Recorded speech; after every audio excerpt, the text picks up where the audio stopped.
सियासत के सफर में अपनों ने ही दिया दगा। एक ऐसा शख्स जिसने खुद मुकाम हासिल किया, अपनी मंजिल बनाई, सच्चा प्यार किया और बेहतरीन अदाकारी में नाम कमाया, सुनील दत्त। यह नाम ना तो कल किसी पहचान का मोहताज था और ना आज है। अपने फिल्मी करियर में सुनील दत्त ने मुझे जीने दो, खानदान और मदर इंडिया जैसी बेहतरीन फिल्मों में अभिनय किया और मनोरंजन की दुनिया में सबसे यादगार अभिनेता साबित हुए। हिंदी सिनेमा में वर्षों के एक्टिंग करियर में उन्हें फिल्म फेयर और दादा साहेब फाल्के अवार्ड से लेकर पद्मश्री तक से नवाजा गया। लेकिन इंडस्ट्री में एंट्री करने से पहले और करियर में सफल होने के बावजूद उनका पूरा जीवन संघर्ष से भरा रहा। 6 जून 1929 को पंजाब में जन्मे सुनील दत्त का असली नाम बलराज दत्त था। मात्र 5 साल की उम्र में अपने पिता को खोने के बाद उन्हें कई मुसीबतों का सामना करना पड़ा। एक समय ऐसा था जब उनके पास पढ़ाई के लिए तक पैसे नहीं थे। तब उन्होंने बस कंडक्टर की नौकरी की। इसके बाद वे रेडियो जॉकी के रूप में काम करने लगे। वे हमेशा से कुछ बड़ा करना चाहते थे, इसलिए उन्होंने अभिनय करने की ठानी। 1955 में बनी रेलवे उनकी पहली फिल्म थी, लेकिन उनकी शुरुआती फिल्में कुछ खास कमाल नहीं दिखा पाईं।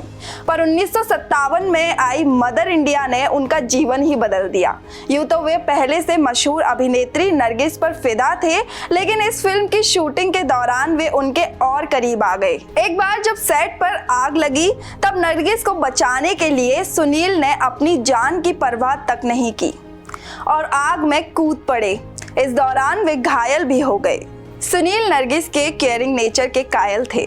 जब सुनील अपने स्ट्रगलिंग फेज में थे, तब उनकी बहन के गले में ट्यूमर हो गया था। उनके पास ऑपरेशन के लिए पैसे नहीं थे और यह बात उन्होंने यूं ही नरगिस को बता दी। इसके बाद एक दिन उनकी बहन ने उन्हें बताया कि कल उनका ऑपरेशन है, जिस पर सुनील हैरान रह गए। पूछे जाने पर बहन ने कहा कि नरगिस जी उन्हें डॉक्टर के पास लेकर जाएंगी। इस वाक्य से नरगिस सुनील दत्त के दिल में बस गईं और एक रोज जब वे नरगिस को घर छोड़ने जा रहे थे, तो उन्होंने नरगिस को शादी के लिए प्रपोज किया। नरगिस ने उस वक्त तो कोई जवाब नहीं दिया, लेकिन सुनील ने सोचा कि अगर वे ना कहती हैं तो वे इंडस्ट्री छोड़कर गांव जाकर खेती करेंगे। पर एक दिन उनकी बहन ने उन्हें बताया कि नरगिस शादी के लिए मान गई हैं, जिसके बाद 11 मार्च 1958 को नरगिस और सुनील दत्त की शादी हुई। सुनील ने जहां भी कदम रखा, उनके हिस्से शोहरत ही आई। वे कांग्रेस की ओर से सांसद और कैबिनेट मंत्री भी रहे। उस समय विनोद खन्ना भी राजनीति में उतर चुके थे। भाजपा ने जब विनोद खन्ना को सुनील दत्त के खिलाफ चुनाव लड़ने को कहा, तब उन्होंने सुनील दत्त के सम्मान में इस प्रस्ताव से साफ इनकार कर दिया, क्योंकि सुनील दत्त ही वह शख्स थे जिनकी वजह से विनोद खन्ना इस इंडस्ट्री में आए थे। सुनील दत्त ने अपने राजनीतिक सफर में प्रेम और शांति का पैगाम लेकर कई यात्राएं निकाली। परमाणु हथियारों के खिलाफ उन्होंने जापान के हिरोशिमा से नागासाकी तक पदयात्रा की थी। उनका एक किस्सा यह भी है कि कैसे प्लेन क्रैश होने के बावजूद उन्होंने अपनी दोस्ती और इंसानियत को नहीं छोड़ा। एक बार बाबू कुरैशी नाम के उनके दोस्त के बेटे के वलीमे में शामिल होने वे हेलीकॉप्टर से रवाना हुए।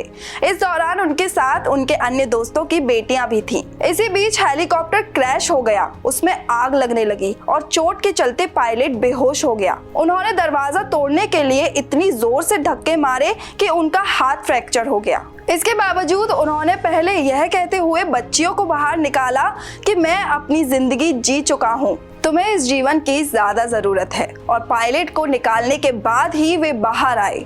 जब वे हॉस्पिटल पहुंचे और वहां कॉल की सुविधा ना होने पर फ्रैक्चर होते हुए भी वे सबसे पहले अन्य एसटीडी बूथ पर गए और अपने दोस्त कुरैशी से वलीमे पर ना आ पाने की माफी मांगी। सुनील दत्त एक बहुत अच्छे अभिनेता राजनेता तो थे ही, लेकिन इसके साथ ही वे एक कमाल के इंसान भी थे।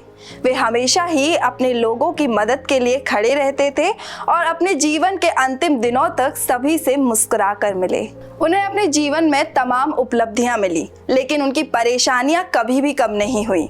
वही अपनी पत्नी की बीमारी और बेटे की ड्रग्स की लत ने तो मानो उन्हें तोड़ कर रख दिया। जब सुनील दत्त को नरगिस के कैंसर के बारे में पता चला, तो जैसे उनकी दुनिया ही उजड़ गई। वे खुद को पूरी तरह से भूल चुके थे और नरगिस के कोमा में जाने के बाद घंटों अकेले ही उनसे बात किया करते थे। नरगिस की मौत के बाद वे एकदम अकेले पड़ गए थे।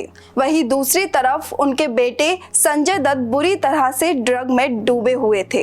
वे अपने बेटे से बेपनाह प्यार करते थे और नरगिस से दूर होने के बाद संजय को नहीं खोना चाहते थे। संजय इस कदर ड्रग एडिक्ट थे कि उन्होंने खुद अपने पिता से उन्हें इससे बचाने की गुहार लगाई थी, जिसके बाद सुनील दत्त संजय को अमेरिका लेकर गए और वहां उनका इलाज करवाया। संजय टाडा मामले में भी फंस गए थे, लेकिन सुनील दत्त ने कभी भी अपने बेटे का साथ नहीं छोड़ा। मगर उस समय सुनील दत्त का साथ सभी ने छोड़ दिया था। तब बाला साहेब ठाकरे ने उनकी मदद की। और आखिर में मैं बस यही कहना चाहूंगी कि सुनील दत्त साहब एक बेहतरीन इंसान थे। उनके जीवन में इतने उतार चढ़ाव आए, लेकिन कभी भी उन्होंने उम्मीद नहीं छोड़ी। आशा करती हूँ कि आपको हमारी ये प्रस्तुति पसंद आई होगी। देखते रहिए आचरण न्यूज़। धन्यवाद।